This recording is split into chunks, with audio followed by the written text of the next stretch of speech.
And not only are you all hungry, but we're hungry.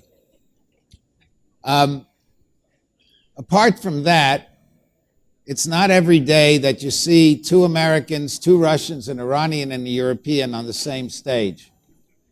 So I hope we'll entertain you at a minimum. My plan, if nobody objects, is to run a few minutes past when we're supposed to stop because we're starting so late. And if necessary, to be rude to the speakers if they speak too long, because I want to allow some questions from the audience. So let me begin by giving a hard time to my Russian friends, Elena Supanina and Vitaly Naumkin, both well-known experts on the Middle East for more years than I think either of them want to admit. So, Vitaly, I'll start with you, but the same question for both of you. A lot of analysts say that, in fact, Russia is simply doing things transactionally in the Middle East. There's no strategy. It's all tactics. So I'll ask you both. Is there a Russian strategy in the Middle East? Vitaly.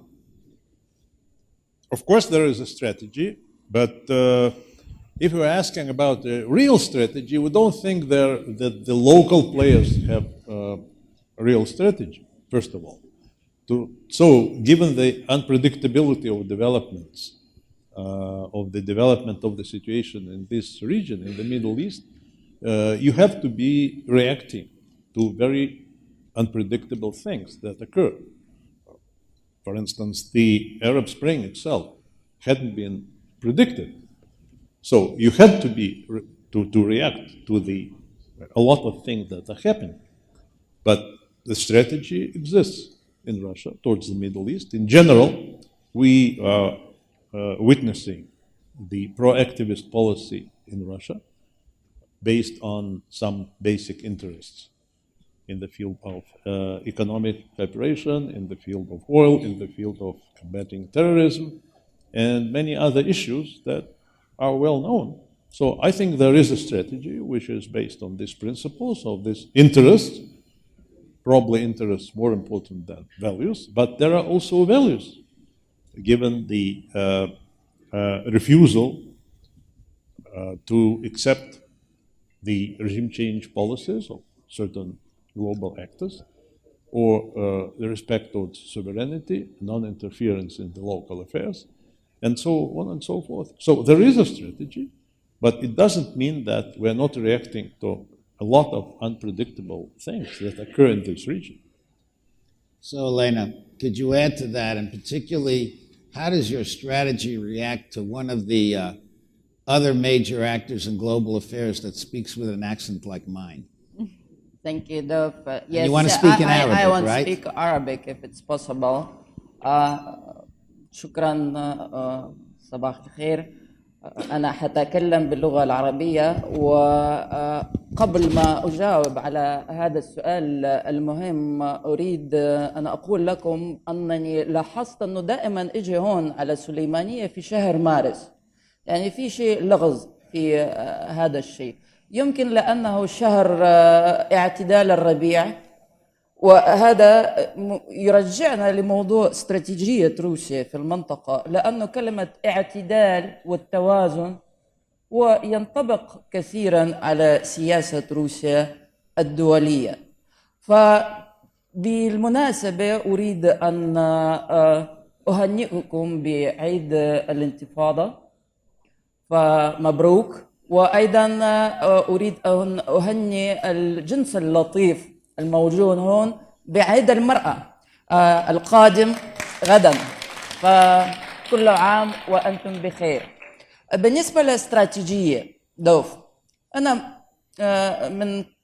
من أسبوع طرحت هذا السؤال لواحد مسؤول فلسطيني، سألته هل عندكم استراتيجية بهذا عهد التقلبات خاصة بعهد دونالد ترامب؟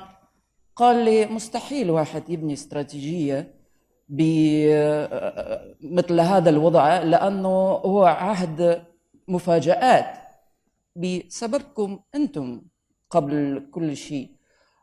وأنا أسميه هذه استراتيجية الانتظار أو تكتيك الانتظار. توجد قصة ملا حجاء نصر الدين، وهو تعرض لنهب مرة وبدأ يصرخ: شو صار؟ سرقوا مني كل شيء، وين اللصوص؟ بس بدل ما يلاحق اللصوص راح المقبرة، فسألوه: يا ملا نصر الدين، ليش أنت بدل ما تلاحق حرامية واللصوص رحت المقبرة؟ قال: لابد أن ننتظر، لأنه أخيرا كلهم حيأتون إلى هون. ولكن استراتيجية روسيا هي ليست هكذا. روسيا تفهم بأنه الوقت ضيق، واستراتيجية روسيا والتكتيك روسيا ألا نسمح بأن تتدهور الأمور في المنطقة بهذا الشكل. روسيا تريد أن تبني توازنات معقدة في منطقة الشرق الأوسط، وروسيا نجحت بهذا الشيء، وروسيا أثبتت وجودها على الرصيد الدولي. وروسيا مع بناء العالم متعدد الأقطاب، وروسيا عادت إلى الشرق الأوسط، وروسيا حتبقى في هذه المنطقة. هذه هي استراتيجية روسيا. Well, one thing about Russian strategy is that you do tell good jokes, Elena. Let me ask now our Iranian friend, Mr. Ambassador, what's your strategy? Not your, I mean, you can give me your personal one. That's fine. But what is Iran's strategy in the Middle East? And let me put this more sharply. Some years back, King Abdullah of Jordan said you were trying to create a Shia arc in the Middle East. Is that true? What are you trying to do in the Middle East? Thank you very much. Let me speak in Arabic. I'll let you. شكرا جزيلا عفواً. على هذا السؤال. قطعا يعني لكل البلد استراتيجية خاصة، ولإيران كمان استراتيجية واضحة وشفافة في المنطقة حساسة تحت عنوان غرب آسيا أو منطقة الشرق الأوسط. الاستراتيجية الإيرانية مبنية على خطوط عريضة وسياسات واضحة، وأنا باختصار أريد أن أشير إلى عدد من هذه السياسات الشفافة. إن شاء الله العربية جيدة، يعني مفهوم. الحمد لله. أنا أنقسم هذه السياسات إلى قسمين.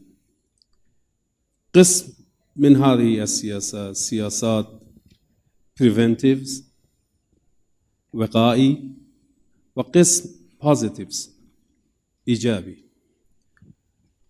السياسات يعني خطوط العريضة لسياساتنا البريفنتيف. أولاً الموضوع الولايات المتحدة وحضورها في المنطقة الشرق الأوسط. نحن لا نثق بالدور الولايات المتحدة الأمريكية في منطقة الشرق الأوسط، وهذا عدم الوثوق أو عدم الثقة على أمريكا يعني نحن نستفيد منه في كل سياساتنا، حتى في حوارنا مع الولايات المتحدة في موضوع النووي. نحن شاركنا ودخلنا في المفاوضات مع الأمريكان على أساس عدم الثقة للأمريكان. هذا خط واضح وصريح. السياسة الأخرى هي سياسة الدفاع الإيراني. سياسة الدفاع الإيراني سياسة ردعية وليس ضد أي من جيراننا. نحن نعتقد بأن التحديات والتهديدات الخارجية ضد إيران تجي من خارج المنطقة. ثالث، إيران لا تتبع سياسة استبعاد الآخرين.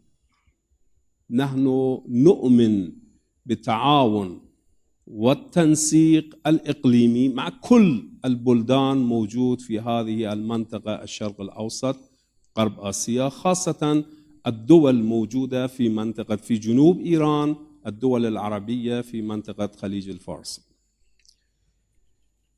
الرابع، إيران لا تدعم سياسة تمثيل الطائفي رغم الادعاءات. نحن بلد شيعي معروف، والشيعة في المنطقة هي الأقلية. أي صراعات دينية طائفية ليس لصالح الأقلية. إذن لا ندعم ولا نخطو خطوات في اتجاه السياسات الطائفية أو مذهبية هاي، ونعتبرها ضد مصالح الوطنية الإيرانية. إيران لا يتابع لعبة فوز خاسر في أي تعاون والتنسيق مع أي جهة أخرى. نحن نؤمن بلعبة فوز حتى مع في حوارنا في موضوع النووي نحن كنا مؤمنين على ضرورة متابعة السياسة فوز، لازم نعطي ونأخذ. بالموضوع البوزيتيفز أو إيجابيات، ندعم سياسة ردع الذاتي. نحن مؤمنين بضرورة متابعة الدول لاتخاذ سياسات الأمنية والردع الذاتي. اعتماد على الآخرين في موضوع الأمن لا يؤدي إلى استقرار، لا يؤدي إلى تقوية بنية ردعية للدول، بل يؤدي إلى الفوضى أكثر في المنطقة. إيران يؤمن بالديمقراطية والحوار والدبلوماسية، ديمقراطية dialogue and diplomacy 3Ds. نحن هذا الخطوط واضحة أمام أعيننا بأن الديمقراطية هي ضرورة، الحوار هي طريق السليم للوصول إلى حل أي المشاكل، والدبلوماسية هي الطريق السليم للوصول إلى المسائل. باختصار، ندعم استقرار سيادة الوطنية، وحدة الأراضي لكل البلدان. استقرار، سيادة وطنية، وحدة الأراضي. ونقترح المحور الآخر، نقترح نظام إقليمي أمني المشترك. نحن عندنا رؤية واضحة تجاه حل مشاكل الأمنية في المنطقة، وعلى لسان وزير الخارجية الإيرانية دكتور ظريف اقترح هو النظام أمني المشترك في منطقة الخليج الفارسي. ونحن عندنا برنامج، عندنا رؤية واضحة، ونطلب من الدول لمتابعة هذا والإنجاز وصول إلى نتيجة إيجابية يستفيد منه الجميع. إيران هي لاعب إقليمي بناء وإيجابي. صورة إيران الحقيقي أنتم ممكن تراها في إطار العلاقات بين إيران وسلطنة عمان. أنتم ترون صورة حقيقية لإيران حينما نحن دعمناها الشعب الكويتي، حينما صدام هاجم على الكويت وهم هاجروا، ونحن فتحنا أبوابنا أمام الشعب الكويتي. أنتم ترون صورة حقيقية للجمهورية الإسلامية الإيرانية حينما نحن دعمنا الشعب العراقي لمواجهتها ضد الأسوأ نموذج من الإرهاب والتطرف، وهي داعش وجبهة النصرة. كانوا هاجمين في هذا المنطقة الكريمة، ونحن كنا أول حكومة وصلنا لدعم الشعب العراقي والشعب الكردي لمواجهتهم ضد الإرهاب الداعشي. هذه هي الخطوط العريضة للسياسة. معناها بأن إيران قطعا ناراتيفز والروايات مختلفة. أنتم ممكن تسمعون من الوسائل الإعلام كثير عن الإيران، ولكن هذا هي السياسات الحقيقية والشفافة وواضحة للجمهورية الإسلامية الإيرانية. شكرا. Well, thank you very much. By the way, I think the United States trusts you as much as you trust us. And so let me turn to Tamara Wittes, who worked in the Obama White House, is at the Brookings Institution. I'm a Republican, by the way. She's a Democrat, so that already shows you that this is not necessarily a united front here. But we might be. Tamara, what's our strategy? So Dov is a Republican and I'm a Democrat, but I suspect we probably agree more than we disagree when it comes to the United States and the Middle East. First, thanks for a wonderful conference, and I hope that we're ending with a bang and not a whimper on this panel. I think that in many ways, American interests in this region are the same as they have been since the United States entered into the region in a major way more than half a century ago. Freedom of navigation, free flow of energy to global markets, security for our key partners in the region, combating threats to us, to our partners, and to the world that emanate from this region, whether that's terrorism or proliferation. But what's changed is the context, the regional context, and we've been talking about this for the last 2 days. I can't count the number of times the word uncertainty has come up in these conversations about the region, about regional politics, and Iraq's role in regional politics. The uncertainty that every actor in this region is confronting, and that we heard also from Vitaly and Elena.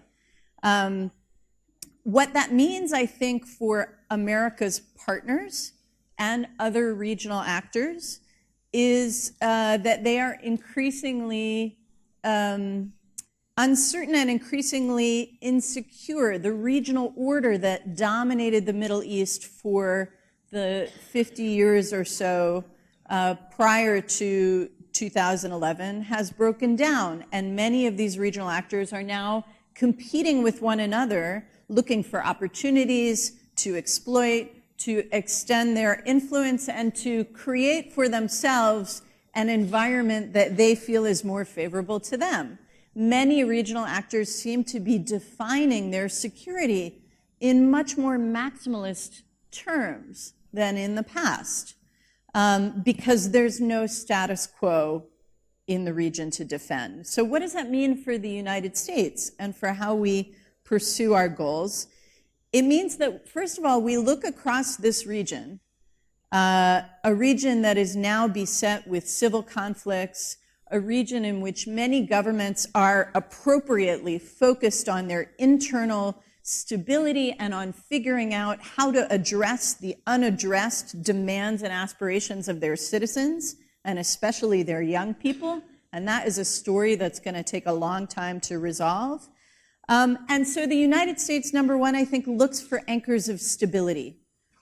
Which are the countries in the region that seem to be making progress in addressing their relationships with their citizens and addressing the drivers of instability? Which are the governments in the region that are working on behalf of conflict resolution? Which are the governments in the region that understand that the diversity that we've been talking about for the last 2 days is a source of strength and resilience and not a danger to be overcome? So which governments are willing to understand that different countries in the region are going to go on different paths, and that's okay. These are what create anchors of stability, and these are the best partners for American strategy, because American strategy fundamentally is premised on stability and advancing stability. So I think that is our key goal, that's our key aspiration. It also means that we have to have a different set of conversations with our partners in the region, And we need to look differently at the sources of security and insecurity in the region. And for that reason, I have to say, I was very glad to sit in the last panel and see that the solutions to some of the what people see as drivers of instability, which is this youth bulge, the problem of creating jobs, the problem of public expectations of government, the solutions don't only come from government. They come from private sector, they come from civil society, and we have to lean on the creativity of all of these actors, not only governments.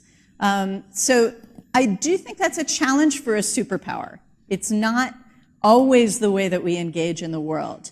But as I look across the arc of American policy in this region over the last decade, I think these are some of the lessons that we've learned. Well, Joe Bahout, you have multiple perspectives. You're with a French think tank right now. You've been with an American think tank before that. You've got connections to your native Lebanese think tanks. So I want to ask you about what you've just heard from all the speakers. How does that fit with European perspectives?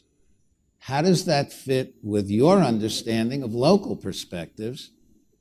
And let me add to that, in many ways, if we're talking about Syria, which I will get to, or Lebanon, or Iraq, part of the mess was created by Europe. It's 100 years, give or take, since Sykes-Picot. So what's the European strategy in all this? Okay, thank you, Dov, first for putting up this panel, and thank you for the university for having us here. It's a pleasure every year to be here and to have this perspective that is rare, in fact, in the region, because seen from here, I think that we see the region a bit differently. To answer your question directly, I'm afraid of saying that putting Europe and the Middle East strategy in one sentence is a bit of an oxymoron. And I'll try to explain it. And this is why it's interesting that I'm speaking last and probably reflecting on all this. Let me say that, I mean, besides the original sin that Europe created this mess, maybe, but it's been almost 1.5 centuries, so I hope that we will be forgiven for that. By the way, being partly Lebanese, I'm also on the receiving side of the blame, so of the sin, so just for a disclosure. But Europe is between a rock and a hard place, in fact, in this region. Very quickly, let's retrospectively project ourselves a few years ago. What happens, for example, on the US side, I mean, seen from Europe, 2013, we had probably a good chance. I know that Vitaly and Irina will not agree. Of course, our Iranian friend will not agree. We had a chance maybe to accelerate a solution for the Syrian crisis. And then we were left in the middle of the desert between, by the US, by the Obama decision not to strike Syria. Very lately, the Trump decision to withdraw from Syria was taken without any consultation with Europe and with the regional partners. So, first of all, the transatlantic alliance is something that is today really, I mean, wavering and dwindling, and we don't know what is left of it. A huge debate exists in Europe, and in France, I can attest to that, about maybe that, because of that, and because of the new Russian assertiveness in the region, we should have a better dialogue and understanding with Russia in order to solve things like Syria and etc. But at the same time also, what we are faced with by Moscow is a neglect, if not a despise, of Europe, because it is considered as a neglectable partner, maybe for right reasons. For example, we don't see the pressure that we would have expected exerted by Russia on Bashar al-Assad in order to advance towards a political solution. We see a Russia that is kidnapping the Syrian file in Astana without making room for Europe or in Sochi. So this is also something that Europe is left without a role into. So in such a world, this is the international landscape, Europe has a very difficult place to find. Now, if you add to that the context, as you said, as some of you said, the Arab revolutions and what is happening in this region for Europe is not only a geostrategic consideration, it's a neighborhood existential consideration. I mean, Europe is at the door, or the Middle East is at the door of Europe. We have problems of human neighborhood. We have problems of migration. Just to give you a figure, in France, we have in France 60 million people. We have 6 million Muslims, and mostly Arabs, mostly Maghrebi, and etc. So it's a domestic problem. So these questions, these aspects are existentially perceived in Europe, and this is very different from a Western, from a US perception or from a Russian perspective. Last, to add on that, and to add to the, let's say to the stalemate or the tragedy of Europe, you have the lack of means and resources. I mean, look at Europe today. You have a European Union that can't have, not only doesn't have, but can't have a united defense and diplomatic policy because it needs the full agreement of the 27 members. This is almost impossible. You have Brexit. You have France and Italy that are today, I just tell you if you haven't noticed, that are today, that have cut their diplomatic ties because of Libya and because of the Yellow Vests and because of etc. This is a completely new landscape. You don't have the military means in order to have a leeway in the region. And then you have rising domestic problems. I mean, France, for example, if I can talk about France, which I know better, has today a problem of political and economic reform, the Yellow Vests phenomenon, etc., and new challenges that we have not talked about here, like the Algeria crisis that is also looming, that is rising, and that will become probably not only a neighborhood crisis, but probably a domestic crisis if you take into account the very strongly intertwined parameters and factors between France and the Maghreb. So having said all this, okay, we can still blame Europe for being the origin of the curse of the Middle East, but today probably we are as cursed as the Middle East itself. Well, you've enabled me to pivot to the next question I was going to ask, because we could have a major additional refugee flow if the one elephant in the room that has not been mentioned very often, which is the Israelis, go to war with you guys. There are not all that many countries that actually talk to both Iran and Israel and everybody in the region. The Europeans are a group that do that, but as you just heard from Joe, I'm not sure it matters very much. The Chinese can do it, but I haven't seen any Chinese in the room, and they're anyway not on the panel. That leaves you guys. So, from the Russian perspective, you're friendly with the Israelis, you're friendly with the Iranians, you're in Syria. How do you keep these two countries from going to war and blowing up the whole region? I wanted to give you an easy question, Vitaly and Elena. Take both of you. You'll need help. أنا سأتكلم عربي أحسن ما دام يعني زملائي على المنصة يعني يتكلمون العربي للتنوع، من باب التنوع أيضا يعني سأنتقل إلى العربي. وأولا ممكن أن نعتبر هذا المبدأ، مبدأ التعامل مع جميع اللاعبين في الشرق الأوسط، ليس جزءا من الاستراتيجية ولكن التكتيك. ولكن المهم أن روسيا الآن تتعاون مع الدول المتنازعة. مثلا لما لافروف في الأيام الأخيرة زار منطقة الخليج، هو أولا زار قطر بعدين السعودية ولم يحصل شيء، يعني بالرغم من أن السعودية قد تكون يعني غير سعيدة بأن لافروف زار قطر أولا وبعدين السعودية والإمارات. ونفس الشيء بالنسبة لإسرائيل وبالنسبة وإيران وكل اللاعبين الآخرين. فروسيا استطاعت أن تبني علاقة جيدة مع تقريبا كل الدول. وهذا من جهة. من جهة وقررت يعني المشاكل التي تعانيها روسيا والدول الأخرى منها، فكما قال جو أنه مثلا وجود أو اعتناق 10% من سكان فرنسا بالدين الإسلامي هو مشكلة. ليس لدينا مشكلة، لدينا مثلا أكثر من 10% من سكان روسيا هم مسلمون، ولكن هم يعني جزء لا يتجزأ عن المجتمع الروسي. لا نعتبرها مشكلة، بالعكس نفتخر بأننا جزء من المجتمع الأوروبي والمجتمع الشرقي أيضا، ولدينا تجربة جيدة للتعايش بين كل الديانات والطوائف وإلى آخره، تجربة تاريخية.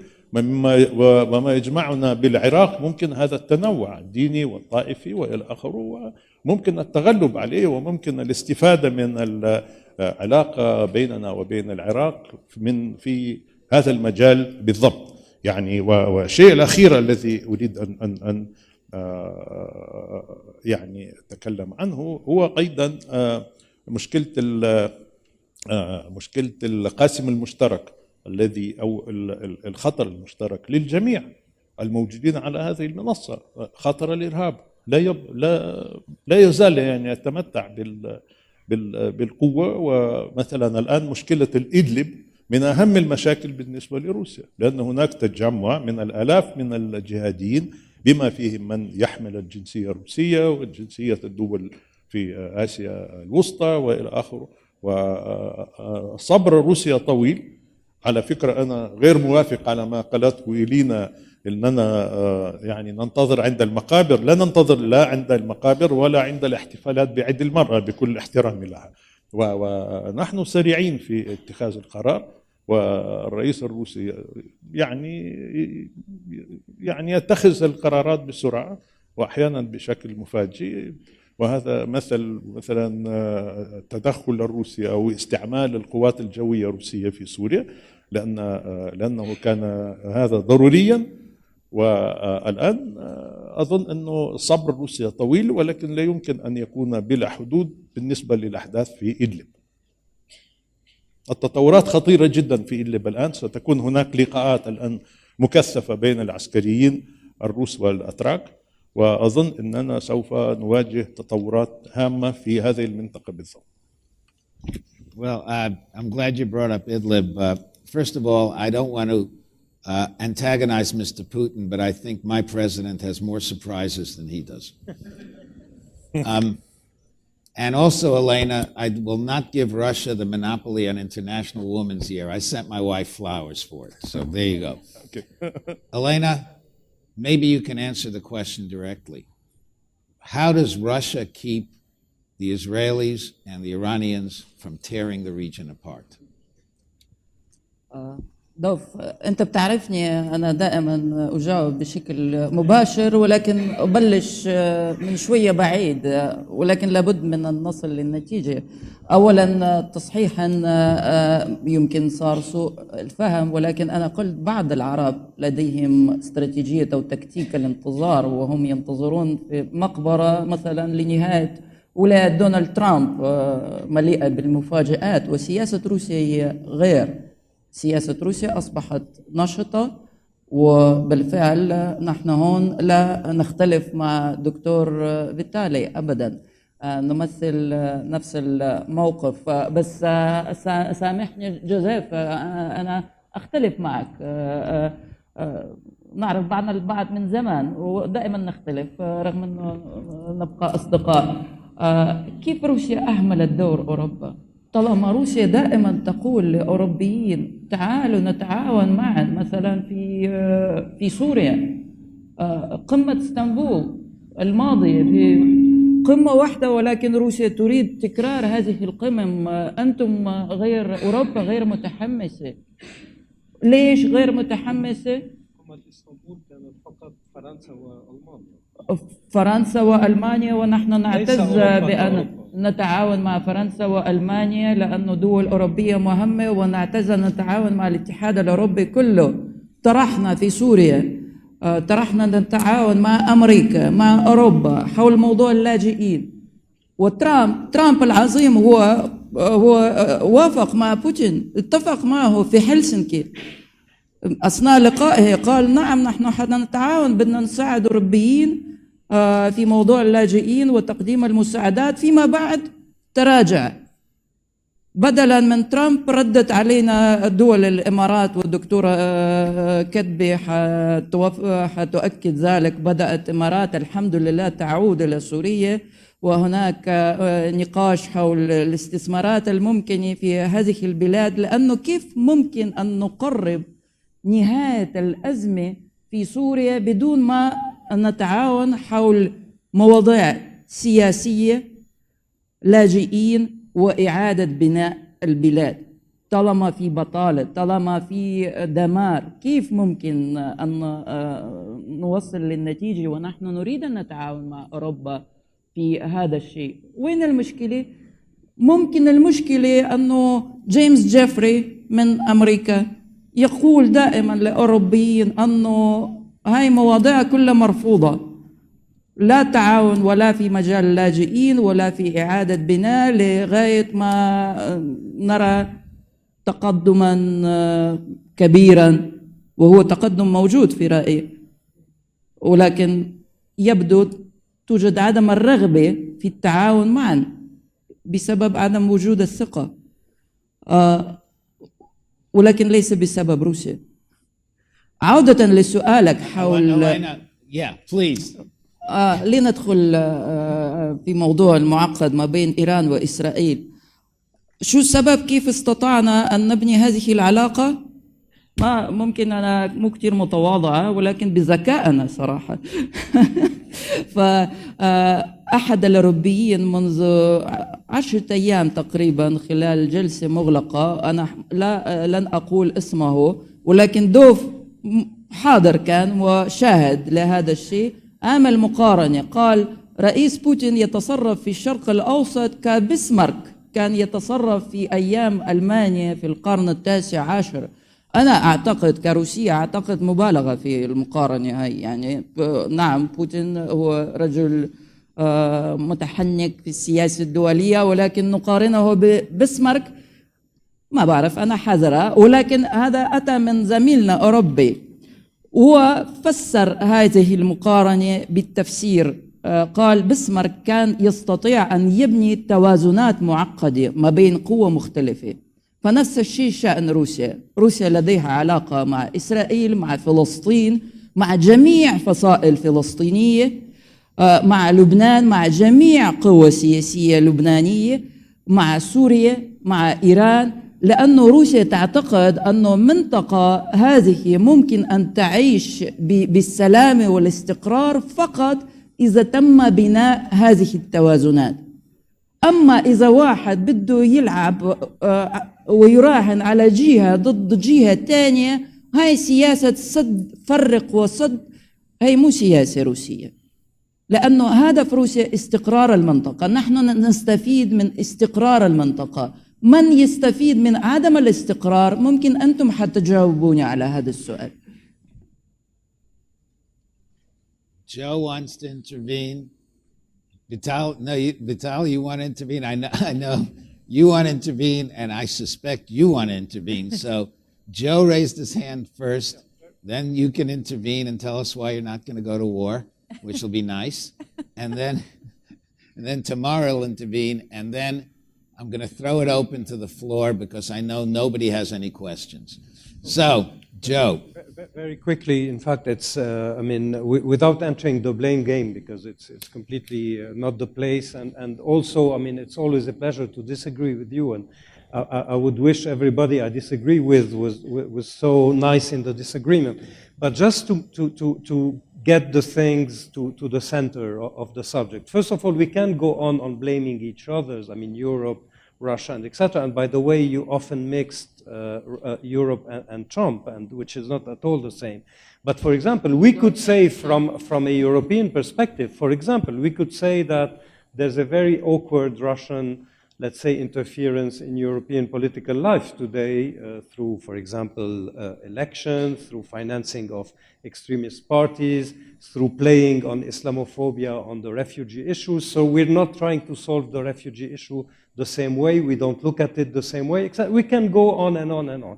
What I just wanted to say, and I would like to reiterate it, because this is, for me, the most important point.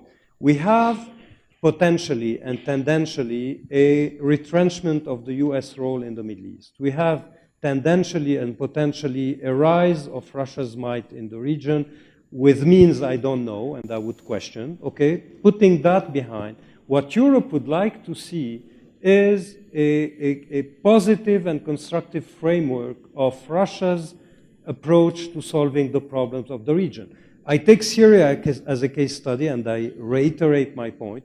We had a framework, which is the Geneva Agreement, UN Security Council Resolution 2254, on which Russia is not only co-signatory but a co-producer. It has been put on the shelf, and it has been replaced by something called Astana and the Sochi process of the Constitutional Committee. The Istanbul summit was just one summit in order to talk about Idlib and small issues and etc. It's not a diplomatic framework. What I mean to say is that you have a kind of American neglect, a Russian attempt at monopolizing the Syrian issue, and a Europe that, first of all, does not exist by itself, that has no defined role in this issue. So the question that a European could ask a Russian is, what is your vision, for example, for tomorrow's Syria, besides saying something like a lip service, we will respect the will of the Syrian people, after having allowed our protege to kick out from Syria half of the Syrian people, and will organize elections under our auspices in 2021, and see the same guy who was the cause of this tragedy being re-elected. If this is the Russian constructive role that is on the table, we are entitled as European and Westerners also, because we have some certain values, despite what you think, we have certain values that we would like to see, let's say, prevalent in the Middle East.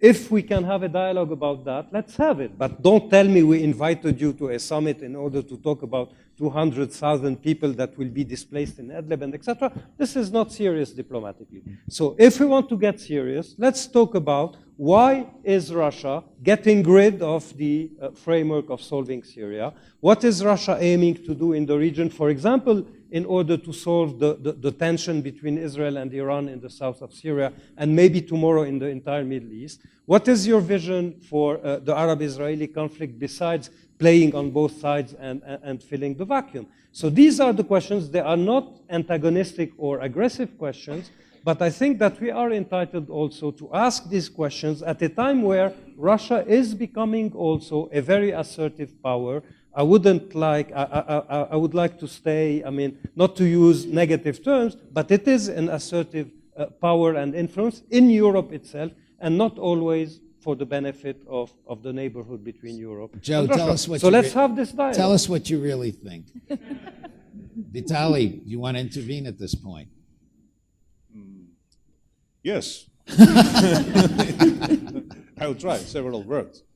You know, I think that Russia proved that resolution of Security Council 2254 is a priority for it. It is a priority. And as you know, I worked as a senior political advisor to Staffan de Mistura, and we tried our best as to bring the parties together.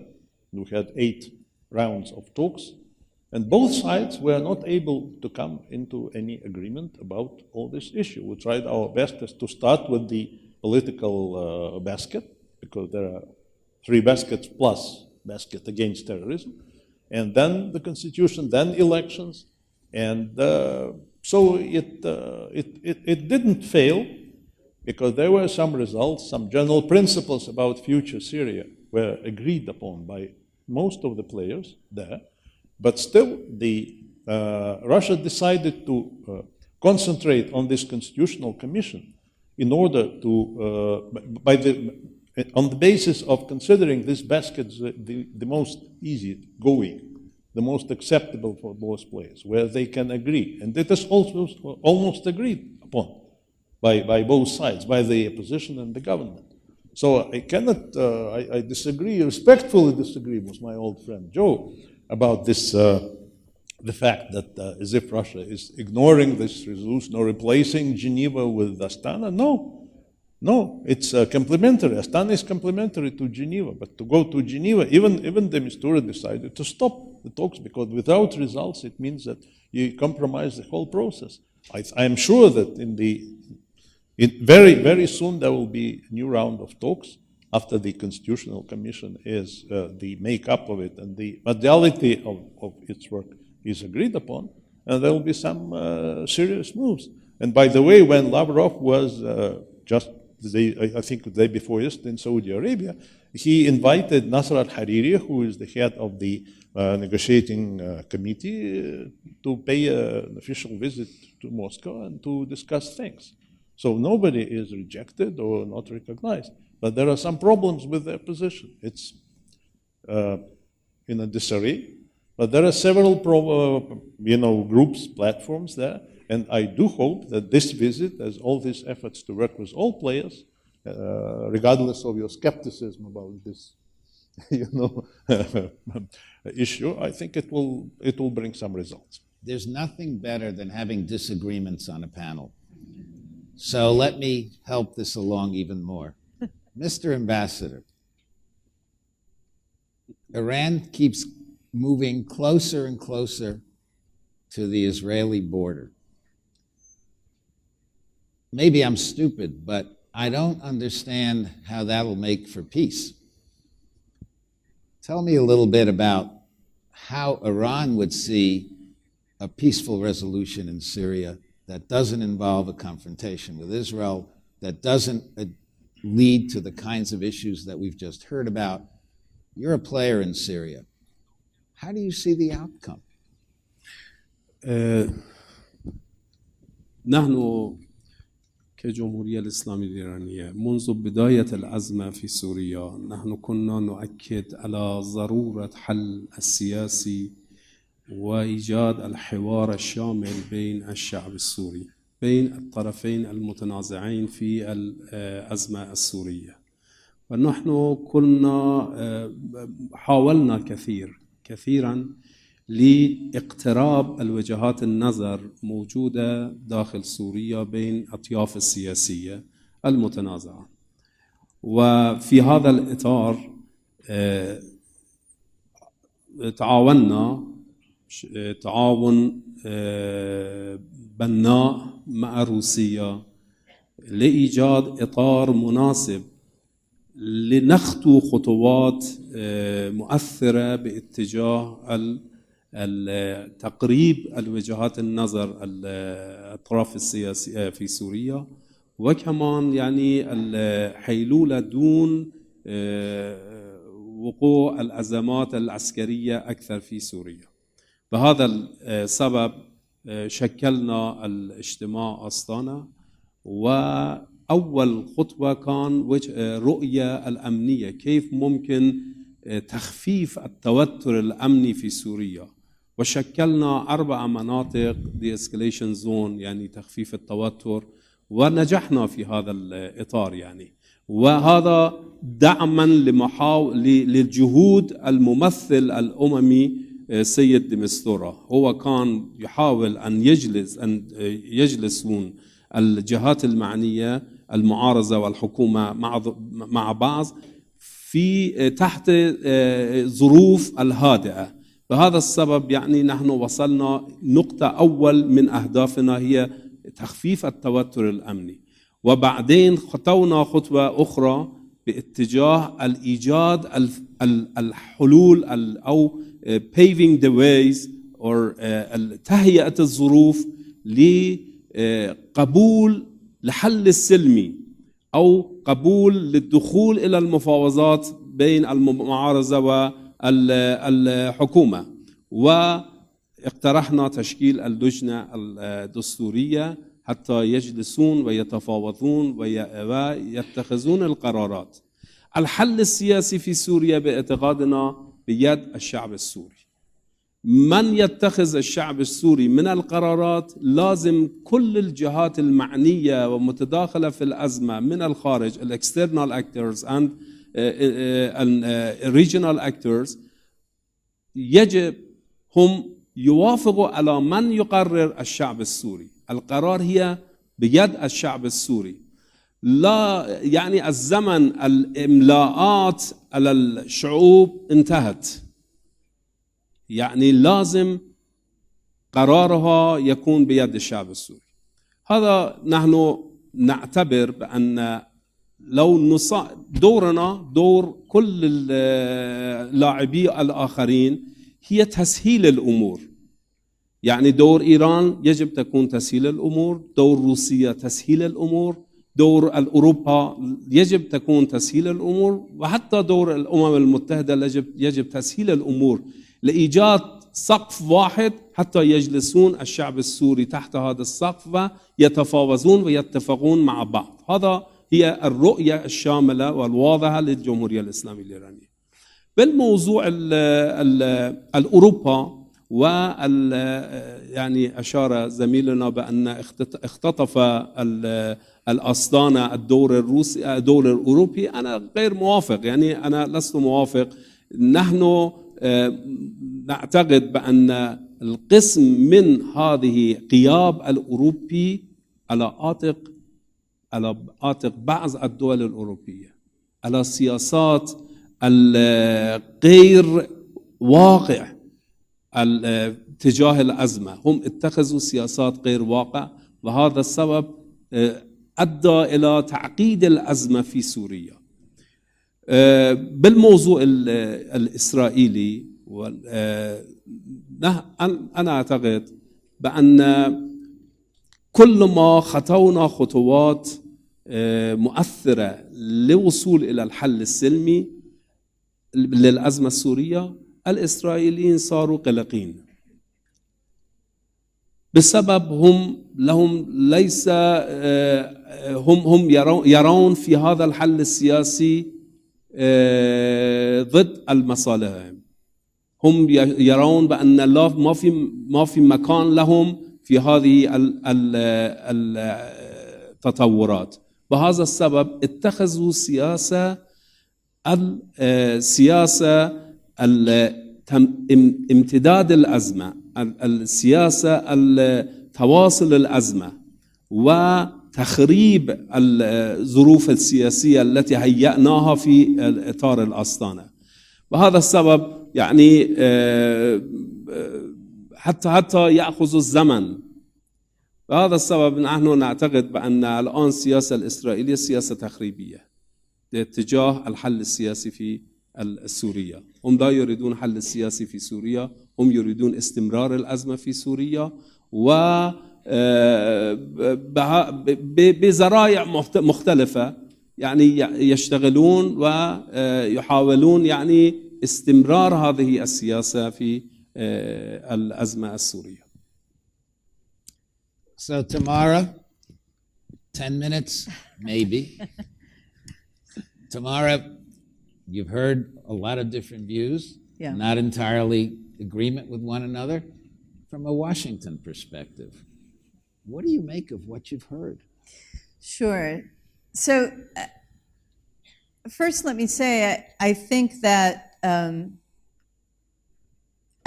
the previous administration in Washington worked hard to engage directly with Moscow and with a broader group of concerned countries to advance a political solution in Syria. We worked very hard, despite other concerns in our bilateral relationship, despite other concerns from our friends in Europe, to find common ground and to advance a political solution. I think one of the biggest obstacles that effort faced, and that Secretary Kerry faced, was precisely the one that Joe identified, which is that Russia has not yet, through all these years, been able to articulate a clear sense of its own readiness. What is it prepared to put on the table? What is it prepared to do to advance a political solution in Syria?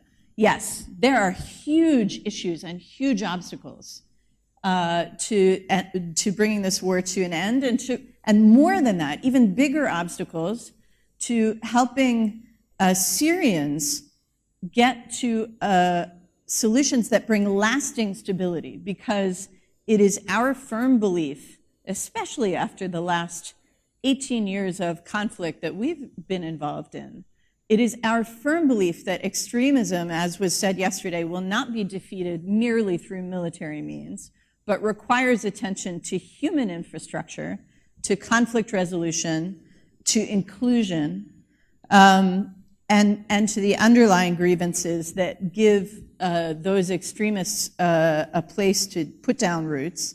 And there are things that Russia could do in the short term that it has not yet, I don't know if it hasn't tried or if it has found itself unable to do, in exercising its influence to move this conflict in a more positive direction.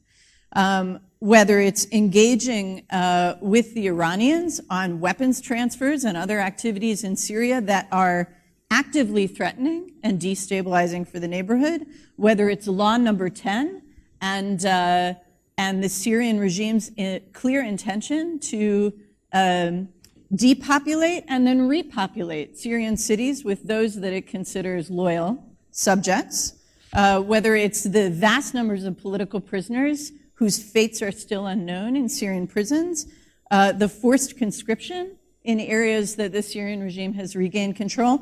These are, we were talking earlier about the lack of trust, and I think if Russia wanted to demonstrate its readiness to engage and drive toward a political solution, these are some incremental steps it could take. It's not a question of nothing is agreed until everything is agreed. Use the influence you have now. And I think that's something that Washington has been hoping to see and talking to Moscow about for years. And as yet, we simply haven't seen it.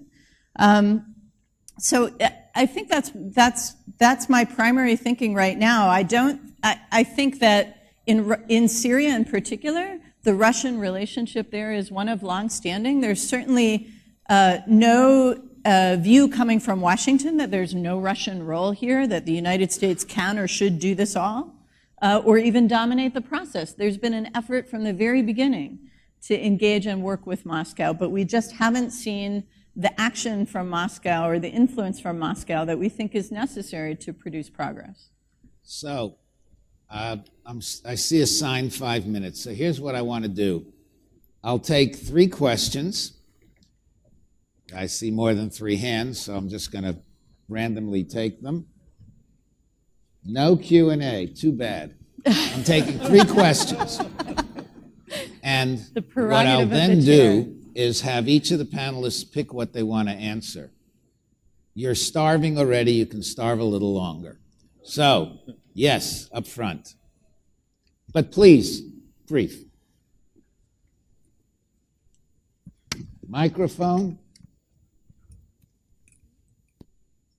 Lady up front.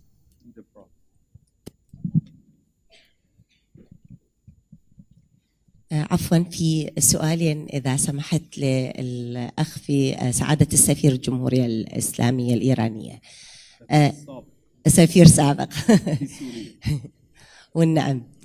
سؤالي الأول، حضرتكم وضحتم موضوع سياستكم الشفافة الواضحة وميولكم دائما للحلول السلمية والدبلوماسية في حل الصراعات والنزاعات أينما وجدت. فسؤالي كيف تنتهجون هذا النهج مع التوتر الحاصل مع الولايات المتحدة الأمريكية؟ That's the first question. And the second, ما هو دوركم في حل محنة الشعب اليمني؟ شكرا جزيلا.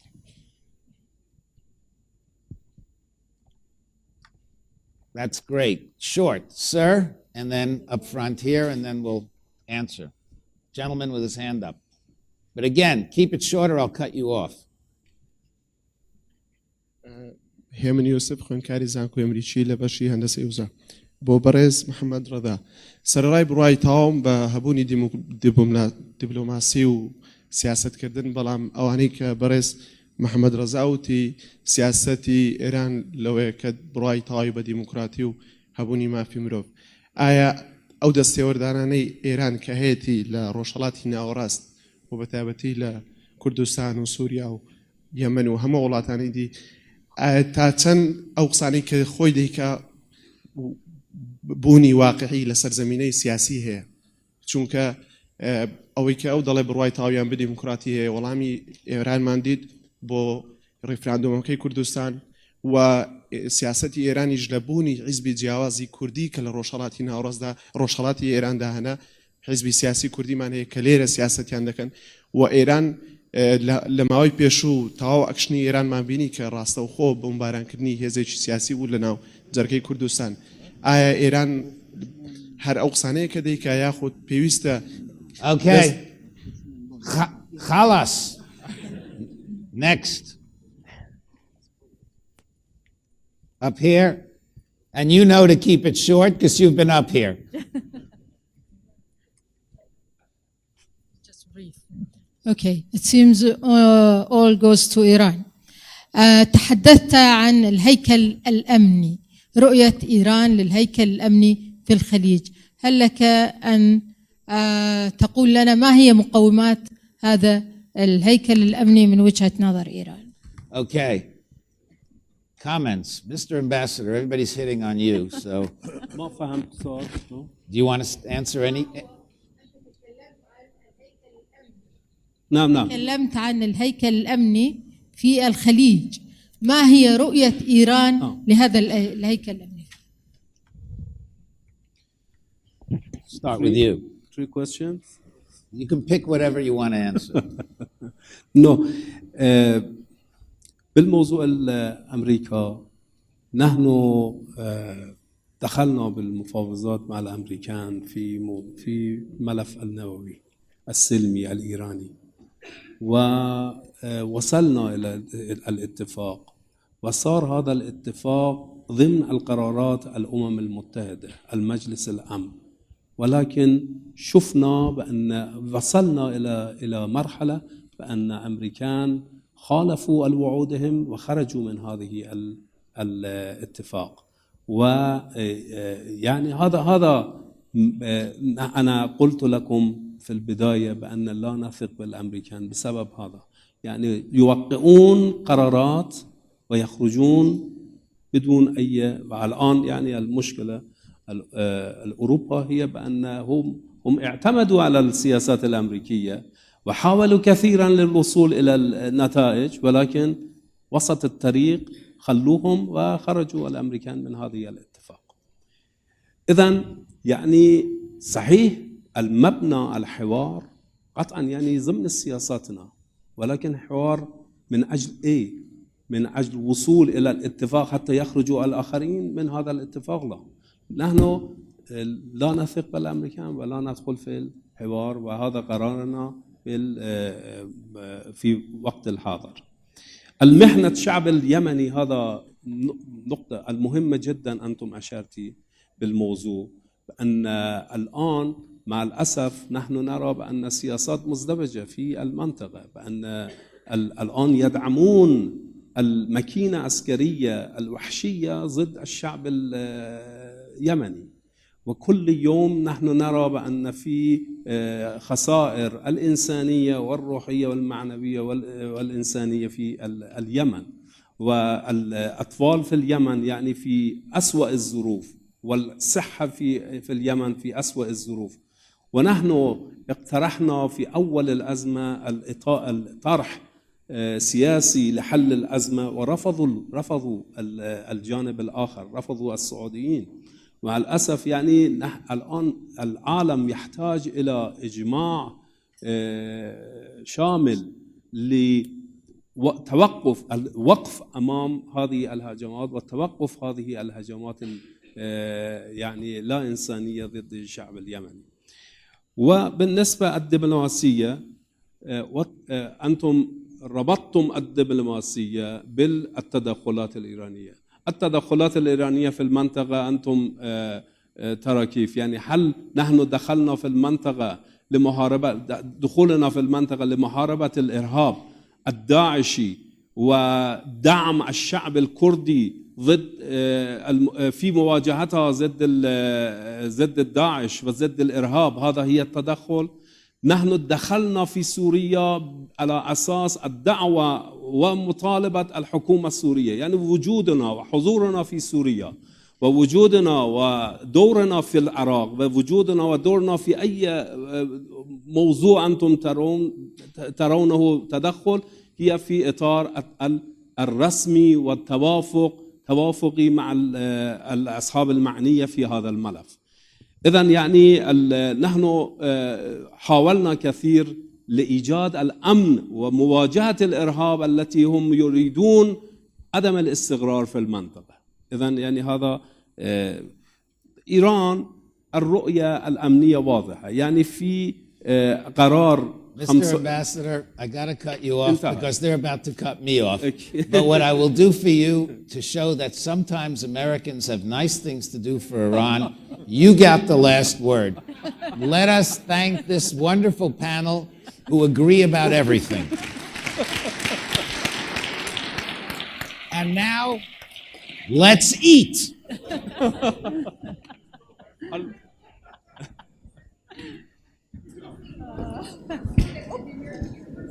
Thank you.